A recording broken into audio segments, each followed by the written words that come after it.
السلام علیکم ورحمۃ اللہ وبرکاتہ۔ اگر آپ ہمارے ویڈیو پر نئے ہیں چینل کو سبسکرائب کیجئے، لائک کیجئے اور ساتھ بیل کے بٹن کو دبائیں تاکہ ہر آنے والی نئی ویڈیو آپ تک بآسانی پہنچ سکے۔ ہے کہ خالق کائنات نے فرمایا ایمان والے صحیح وہ ہیں والموفون بعہدہم اذا عاہدوا، جب وہ کسی کے ساتھ عہد کرتے ہیں تو اس عہد کو پورا کرتے ہیں، اور جب بندہ کسی کے ساتھ وعدہ کرے اور اس وعدے کو پورا نہ کرے تو اللہ کے محبوب علیہ السلام فرماتے ہیں وہ منافق ہے۔ وہ کیا ہے؟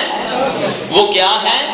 ذرا بعد میں ہم نے اپنا محاسبہ بھی کرنا ہے، کہیں ہمارے اندر منافقانہ علامت تو نہیں پائی جا رہی؟ اگر پائی جا رہی ہے تو انشاءاللہ تعالی آج سننے کے بعد ہم اس کو اپنے اندر سے ختم کریں گے، ان کو کیا کریں گے؟ ختم کر دیں گے، دور کر دیں گے انشاءاللہ تعالی، اگر ہمارے رب نے چاہا۔ کہ خالق کائنات کے محبوب علیہ السلام فرماتے ہیں کہ منافق کی 3 علامتیں ہیں۔ منافق کی کتنی علامتیں ہیں؟ کتنی علامتیں ہیں؟ 3 علامتیں ہیں۔ سب سے پہلے اس کی نشانی کیا ہے؟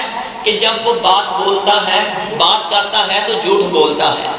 منافق کی یہ مومن کی نشانی نہیں ہے، منافق کی ایک نشانی یہ ہے جب بھی وہ بات کرتا ہے کیا کرتا ہے؟ جھوٹ بولتا ہے۔ دوسرے نمبر پر فرمایا کہ جب وہ کسی کے ساتھ وعدہ کرتا ہے تو وعدے کی مخالفت کرتا ہے۔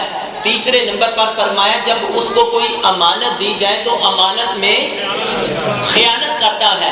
دوسری حدیث شریف میں اللہ کے محبوب علیہ السلام نے 4 چیزوں کا ذکر فرمایا کہ منافق کی علامتوں میں سے ایک نشانی یہ ہے بات کرتا ہے تو جھوٹ بولتا ہے، اگر کسی کے ساتھ وعدہ کرے تو اس وعدے پر پورا نہیں اترتا، اگر کسی کے ساتھ معاہدہ کرے تو اس معاہدے کی بے وفائی کرتا ہے، اور جب آپس میں لڑائی جھگڑا کرے تو وہ گالیاں بکتا ہے، بےہودہ زبان سے الفاظ بولتا ہے۔